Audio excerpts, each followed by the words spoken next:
মুক্ত হয় নাই। এই কথা বলার পরে আমার উপরে ওরা অতর্কিত হামলা করছে। আমার 4 থেকে 5 ঘন্টা মাত্র এরাতে আটকায় রাখতে পারে।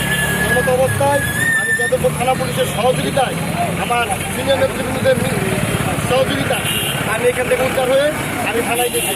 সমস্ত আমার হাতে শহীদুলের খুব ছিল, আমি হাতটা ফিরাইছি।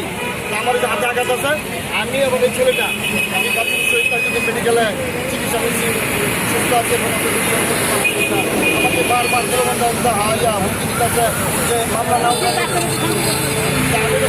সমাধান এবং বিচার চাই, চাঁদাবাজের বিচার চাই আপনাদের কাছে এবং বাংলাদেশ সরকারের কাছে, যেন এই দেশে আর কোনো চাঁদাবাজ না দাঁড়াতে পারে। আপনার কোনো দলীয় পরিচয় আছে কিনা? আমি বাংলাদেশ জাতীয় স্বেচ্ছাসেবক দল করি, স্বেচ্ছাসেবক দল করি কাদের বিরুদ্ধে? চাঁদাবাজের বিরুদ্ধে।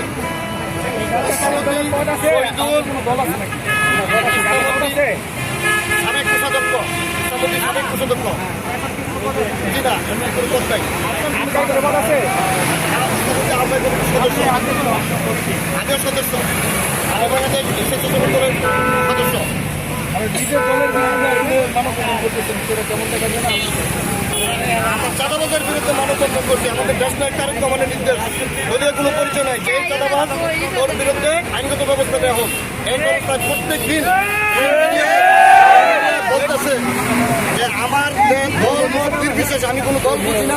আমার দলের হইল ওনাকে চাঁদাবাজ হলে, জুলুমবাজ করলে, টেন্ডারবাজ হলে ওই আইন শৃঙ্খলা বাহিনীর হাতে সুপর্দ করে। এটা মিডিয়া যারা আছেন আপনারা পত্রপত্রিকা আপনারাই দেখেন।